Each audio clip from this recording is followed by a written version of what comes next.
Yo les potes, c'est Spanox, j'espère que vous allez bien. On se retrouve aujourd'hui pour une nouvelle vidéo, donc une vidéo concernant l'Olympique Lyonnais. Donc c'est un concept que j'avais envie de lancer sur la chaîne depuis un petit moment. Et cette fois-ci, la vidéo est en ligne. Donc c'est une vidéo concernant une équipe type, des joueurs qui ont été formés dans un même club. Et cette fois-ci, ce sera sur l'Olympique Lyonnais. Donc si je vois que le concept de la vidéo vous plaît, je lâcherai peut-être une vidéo, voire même une petite série concernant des joueurs qui ont été formés dans un club, qui ont explosé par la suite. Aujourd'hui, on va commencer avec l'Olympique Lyonnais. C'est parti.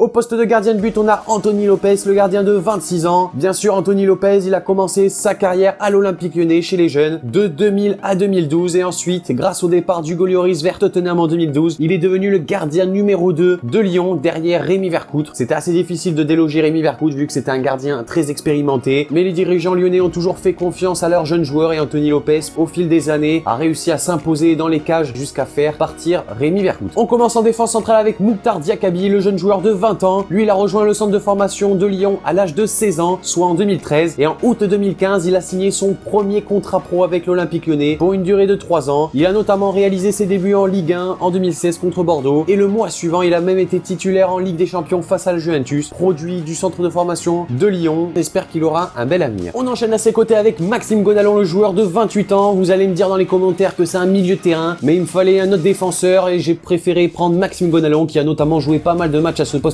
Bref, il est à l'Olympique Lyonnais depuis 2000 et il avait fait toutes ses classes avec les équipes de jeunes, puis avec la réserve de l'Olympique Lyonnais. Avec la réserve, il avait même été capitaine et il avait gagné notamment le championnat de France des réserves. Et c'était lors de l'été 2009 où il avait été repéré par l'entraîneur Claude Puel qui lui avait fait signer son premier contrat pro. Il avait notamment intégré l'équipe première de Lyon pour la saison 2009-2010. Et bien sûr, assez récemment, je pense que vous le savez, le 30 juin 2017, il s'est engagé avec l'AS Roma pour 5 millions d'euros, ce qui met un terme à ses belles saisons de capitaine de l'Olympique Lyonnais. Puis le dernier défenseur, il s'agit de Samuel Umtiti, le défenseur de 23 ans. Donc il avait été repéré à l'âge de 8 ans et il avait répondu à l'invitation de l'Olympique Lyonnais pour poursuivre sa formation au sein du club. Il a souvent été surclassé dans les catégories jeunes de Lyon et à savoir, une petite stat assez intéressante, c'est que Umtiti avait évolué lors de ses débuts au poste d'attaquant avant d'être positionné milieu de terrain puis défenseur. Également, Umtiti portait souvent le brassard de capitaine dans les équipes jeunes lyonnaises et c'est le 8 janvier 2012, à l'âge de seulement 18 ans, que Samuel Umtiti joue son premier match professionnel et le 30 juin 2016, le Barça avait trouvé un accord avec Lyon pour transférer Samuel Umtiti et c'était autour d'une somme de 25 millions d'euros. Maintenant, quand on voit les performances qu'il est en train d'avoir avec le club catalan, on se dit quand même que 25 millions d'euros par rapport au marché actuel, c'est pas une somme énorme, mais l'Olympique Lyonnais peut être fier d'avoir sorti un très bon défenseur de leur centre de formation. On passe au milieu de terrain avec Corentin Tolisso, le jeune joueur français de 22 ans. En 2007, il avait rejoint Lyon et il avait intégré l'équipe des moins de 13 ans. Malheureusement, une blessure au genou avait fait qu'il était assez proche de quitter le club. Heureusement pour lui, il a persévéré et lors de la saison 2013-2014, il a pris place dans le groupe professionnel de l'Olympique Lyonnais. Il avait signé son premier contrat pro le 30 octobre 2013 et assez récemment également, il a signé du côté du Bayern Munich. Il s'est engagé avec le club bavarois jusqu'en 2022 en échange d'un transfert autour des 41 millions d'euros avec des bonus en plus. Et c'est vrai que Tolisso, c'est vraiment un joueur très intéressant au milieu de terrain et on voit que ses débuts avec le Bayern Munich sont assez prometteurs. À ses côtés, Clément Grenier, le joueur français de 26 ans. Lui, il est arrivé à Lyon à l'âge de 11 ans. Il a été un peu à l'image de Samuel Umtiti, souvent surclassé dans les équipes de jeunes. Il avait signé son premier contrat pro à 17 ans, soit en 2008, pour une durée de 3 ans et en 2009, il a disputé son premier match pro avec l'équipe de Lyon. Il avait été ensuite prêté en janvier 2017 du côté de l'AS Roma où ça s'est pas très bien passé, il a joué très peu et normalement il devrait rester cette saison avec Lyon pour disputer donc la saison qui a commencé. Clément Grenier, c'est quand même un joueur qui a énormément de qualité, on l'a vu qu'il avait intégré l'équipe de France, après il a souffert quelques blessures qui ont mis des gros coups d'arrêt dans ses belles performances. Espérons que cette saison il réussisse à se relancer avec une équipe de Lyon qui est quand même assez chamboulée avec tous ces transferts, tous ces grands joueurs qui ont dû quitter le club cet été. On poursuit avec les postes plus offensifs et Hatem Ben Arfa que j'ai placé au poste de numéro 10. Lui, il a rejoint l'Olympique Lyonnais, le centre de formation à l'âge de 15 ans et il a débuté en Ligue 1 en 2004 contre Nice. C'était une équipe qui était dirigée à l'époque par Paul Le Guen. Il a notamment reçu le titre de meilleur joueur espoir lors de la saison 2007-2008 lors de la remise des trophées UNFP du football et après avoir été champion de France pour la 4e année consécutive. Donc c'était vraiment des belles années de Ben Arfa du côté de Lyon qui lui ont ouvert pas mal de portes de gros clubs. Bon, il a signé du côté de Marseille en 2008 puisque les deux clubs avaient trouvé un accord autour d'un transfert de 11 millions d'euros et après la carrière de Ben Arfa, je pense que vous la connaissez, elle a été vraiment sur le déclin. Il n'a jamais vraiment trouvé un grand club qui puisse lui faire franchir de gros paliers. On poursuit sur le côté droit avec Nabil Fekir, le jeune joueur de 24 ans. Lui est arrivé à Lyon à l'âge de 13 ans. Cependant, c'est pas comme ses coéquipiers. 2 ans plus tard, il a été poussé vers la sortie par le club. Il avait effectué un essai du côté de Caen, mais les Canets ne l'avaient pas non plus retenu. Et c'était lors d'un match de Coupe Gambardella contre Lyon que les dirigeants lyonnais avaient décidé de le récupérer. Et au final, il avait enchaîné de plutôt belles saisons jusqu'à signer son premier contrat pro lors de la saison 2011-2012. Et ensuite, il est arrivé là où il est avec des bonnes performances. La saison commence vraiment très bien pour lui. De l'autre côté, il s'agit de Anthony Martial, le jeune joueur de Manchester United. Lui, il avait été repéré par la cellule de recrutement de Lyon à l'âge de seulement 14 ans. Donc il avait rejoint le club rhodanien en 2009 et c'est lors de la deuxième saison en catégorie U17 qu'il s'est vraiment montré comme un des meilleurs attaquants puisqu'il avait inscrit 32 buts en 21 matchs, ce qui lui avait valu une sélection en équipe de France des moins de 17 ans pour l'Euro 2012. Et ensuite, il a connu sa première apparition dans l'effectif professionnel de Lyon en 2012 lors d'un match de Ligue Europa. En juin 2013, il s'est engagé ensuite avec l'AS Monaco contre une indemnité de seulement 5 millions d'euros et il a enchaîné ensuite vers un gros transfert du côté de Manchester United. Il a eu un peu de mal à s'acclimater au jeu anglais, mais là il est en train de montrer qu'il a quand même une certaine bonne qualité. Au poste d'attaquant, il s'agit de Alexandre Lacazette, le joueur qui a récemment signé du côté d'Arsenal. Lui, il a intégré le centre de formation de Lyon lors de l'année 2003 et il a fait ses débuts en Ligue 1 en 2010 lors d'un match face à Auxerre. Et c'est le 3 juin 2010 qu'il a signé son premier contrat pro d'une durée de 3 ans avec Lyon. Et comme je vous ai dit tout à l'heure, le 5 juillet 2017, il s'est engagé avec Arsenal pour 5 ans, avec un transfert estimé à 60 millions d'euros. C'est une plutôt belle affaire pour Jean-Michel Aulas. Et on a pu voir que durant ses premiers matchs, il est quand même très performant. C'est un joueur qui peut vraiment faire la différence en première ligue. Je pense que c'est un joueur taillé pour ce championnat-là. Et ce sera probablement un joueur à suivre dans le championnat anglais cette saison. Puis le dernier joueur de cette vidéo, il s'agit de Karim Benzema, le joueur du Real Madrid. Lui, il est arrivé à l'Olympique Lyonnais très jeune, à seulement 9 ans. Et le jeune Karim avait déjà marqué 2 buts lors de son premier match avec l'équipe des Poussins de Lyon. Du coup, forcément, l'équipe de Lyon lui avait accordé une licence et il avait commencé sa formation dans les équipes jeunes. Benzema avait dit à plusieurs reprises qu'il avait pris pour modèle le buteur brésilien Ronaldo et il avait révélé son potentiel en marquant 38 buts pour l'équipe des moins de 16 ans de l'Olympique Lyonnais. Et c'est le 1er juillet 2009 que Karim Benzema a été transféré au Real Madrid pour 35 millions d'euros plus 6 millions de bonus liés à ses performances sportives qu'il a dû atteindre. Et il avait signé un contrat de 6 ans en faveur du club espagnol. C'est vrai que son passage du côté de Lyon avait marqué beaucoup d'esprit, beaucoup de clubs et c'est pour ça que le Real Madrid avait décidé de le recruter. Mais c'est vrai qu'il avait percé dans le football extrêmement jeune du côté de Lyon et on voit que sa carrière a quand même été assez belle puisqu'il est toujours au Real Madrid.